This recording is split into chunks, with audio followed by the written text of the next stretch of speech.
Hello বন্ধুরা, রিমা সুরেজ চ্যানেলে আপনাদেরকে সুস্বাগতম। আজকে একটা নতুন রেসিপি নিয়ে চলে এলাম। রেসিপিটা হলো ভেন্ডি আলুর তরকারি। প্রথমে আমি ভেন্ডিগুলোকে দু টুকরো করে কেটে নেব।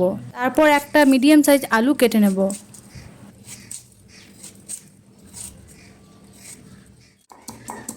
এবার আমি শিলনোড়াতে আদা, রসুন, কাঁচা লঙ্কা, পেঁয়াজ বেটে নেব। তারপর আমি কড়াইয়ে তেল গরম করতে দেব।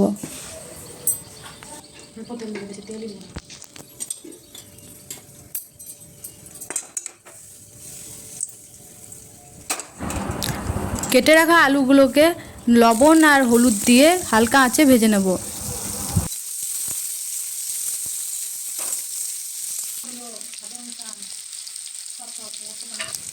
আলুগুলো ভাজা হয়ে গেলে আমি একটা থালার মধ্যে তুলে নেব। ওই কড়াইয়ে একটু তেল দিয়ে ভেন্ডিগুলোকে লবণ আর হলুদ দিয়ে ভেজে নেব।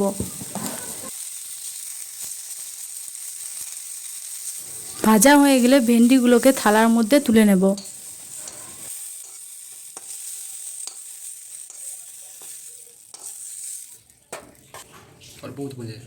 এরপর কড়াইয়ে একটু তেল নিয়ে আমি ফোড়নে ব্যবহার করছি 5 ফোড়ন শুকনো লঙ্কা।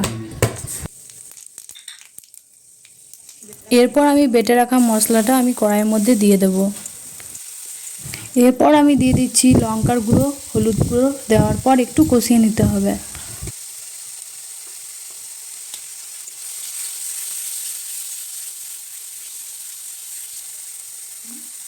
এরপর দিয়ে দিচ্ছি জিরে গুঁড়ো আর স্বাদ অনুযায়ী লবণ।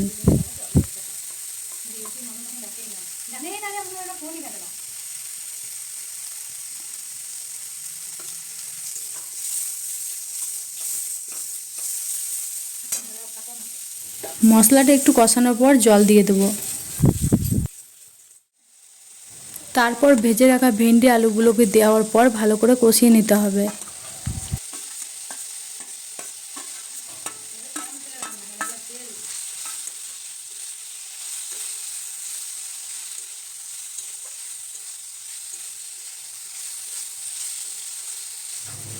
তারপর আমি 3 মিনিটের জন্য ঢাকা দিয়ে দেবো। মশলাটা আমার কষানো হয়ে গেছে। এবার আমি সেদ্ধর জন্য ভেন্ডি আলুর মধ্যে জল দিয়ে দেব।